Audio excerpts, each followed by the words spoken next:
Il y a une image qui est souvent associée au traducteur, c'est celle d'un pont, un pont entre des cultures.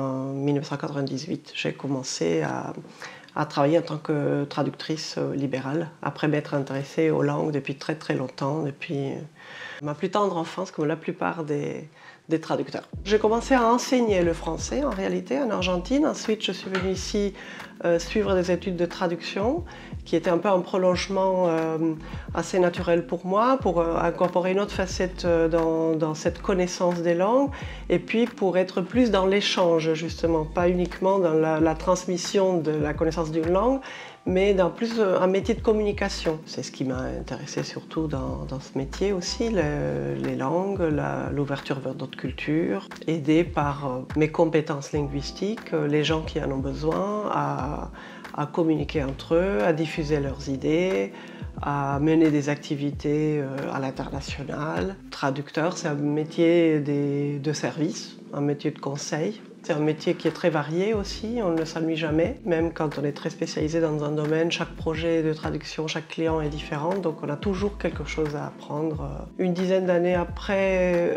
avoir ouvert mon cabinet de traduction, j'ai commencé à travailler aussi comme interprète, c'est-à-dire comme traductrice à l'oral. La traduction est un métier qui existe depuis la nuit des temps partout dans le monde, mais parfois il est mal connu, où on associe notamment la traduction à la traduction littéraire, alors que c'est un métier qui est vraiment polymorphe. On peut traduire des choses très très différentes, donc des livres, mais aussi des revues scientifiques, des articles, beaucoup de communication d'entreprise, des sous-titres pour les collègues qui se consacrent à l'adaptation audiovisuelle, et même chose pour les interprètes. On peut travailler pour le milieu diplomatique ou pour des réunions de travail dans les entreprises. On peut travailler également pour la justice, pour les services médicaux. Là, on est au plus près des gens pour les aider dans parfois dans l'exercice de leurs droits, parfois dans les démarches administratives ou médicales qu'elles doivent faire. Je travaille dans le domaine spatial, ou pour le secteur spatial en tout cas depuis très très longtemps. Je traduis beaucoup de communiqués de presse, mais aussi beaucoup de documents de travail des agences spatiales ou des entreprises qui travaillent dans ce domaine. En ce moment d'ailleurs, dans le domaine spatial, il y a beaucoup d'actualités, donc c'est assez agréable de se dire que dans une petite mesure, on arrive à participer à cette aventure humaine qu'est le spatial. Mais on peut parfaitement changer d'un domaine scientifique, comme c'est le domaine spatial, à quelque chose de beaucoup plus artistique, par exemple. Il y a des traducteurs qui sont très spécialisés dans un domaine et d'autres qui ont 3 ou 4 domaines d'expertise. C'est plutôt mon cas. Moi, je trouve que c'est justement une des richesses du métier, de pouvoir un jour traduire un texte très scientifique et le lendemain traduire un catalogue d'art, par exemple.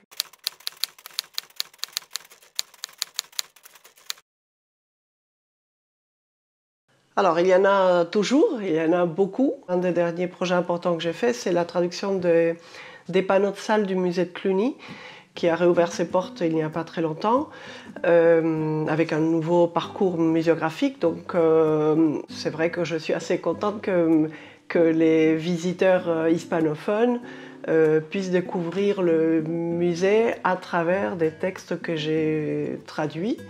Et que mes textes puissent aider ces visiteurs hispanophones à mieux découvrir le musée, à mieux comprendre les œuvres qui sont exposées. Quand j'ai interprété l'écrivain cubain Leonardo Padura, qui est venu faire une masterclass en France, c'est vrai que c'est un écrivain que je ne connaissais pas du tout avant qu'on me qu'on me confie cette mission. Donc pendant plusieurs mois, j'ai tout lu de lui et sur lui, et donc j'ai découvert ce qu'il avait écrit, qui m'a beaucoup plu, qui m'a beaucoup intéressée. Et puis j'ai eu l'occasion aussi de passer 3 jours avec lui et de découvrir la personne qu'elle était derrière l'écrivain célèbre que beaucoup connaissent. Le métier de traducteur est un métier d'équipe.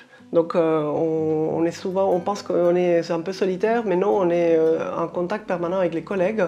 Et moi notamment dans le cadre de plusieurs associations de traducteurs et de la SFT, qui est la Société française des traducteurs, où pendant des années j'ai travaillé comme bénévole et je continue à collaborer bénévolement pour faire avancer le métier. Et donc ça aussi, je crois, cet investissement bénévole est aussi un moment fort pour moi parce que ça m'a permis de mieux comprendre le métier, toutes les facettes du métier, d'aider à défendre des collègues ou les conditions d'exercice. Donc c'est quelque chose qui m'a beaucoup enrichi personnellement et professionnellement.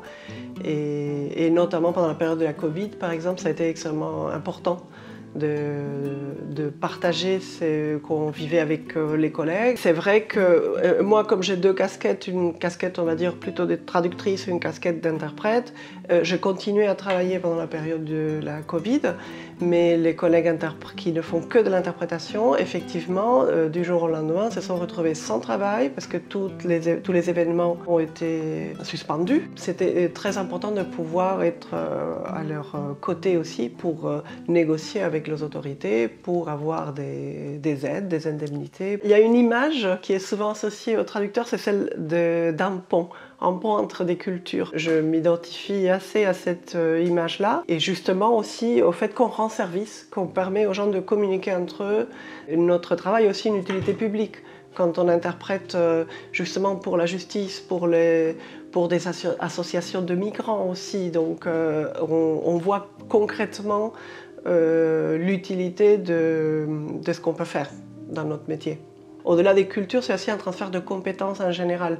Et il y a toujours quelque chose de nouveau à apprendre et on a aussi beaucoup de choses à transmettre à nos collègues et beaucoup à apprendre de nos collègues. J'ai toujours mené de pair mon activité de traductrice-interprète avec l'enseignement de la traduction et de l'interprétation pour notamment transmettre des compétences et des bonnes pratiques aux futurs traducteurs et aussi à des collègues dans le cadre de la formation professionnelle. Donc ça, c'est aussi un aspect important pour moi. Et à la SFT, il y a aussi des programmes spécifiques qui permettent ce transfert de compétences et des bonnes pratiques. Par exemple, un programme de mentorat qui s'appelle Boussole pour les nouveaux adhérents.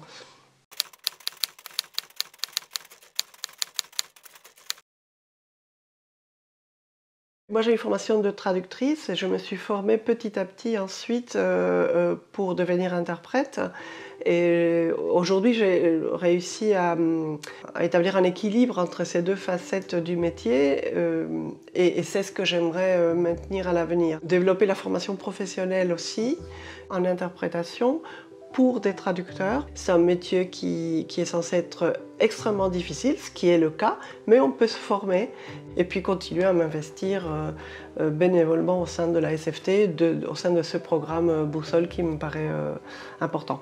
Et puis surtout peut-être me dire tous les jours que je suis contente de me réveiller en allant travailler et en exerçant le métier que j'exerce qui me fait toujours plaisir 30 ans après avoir commencé.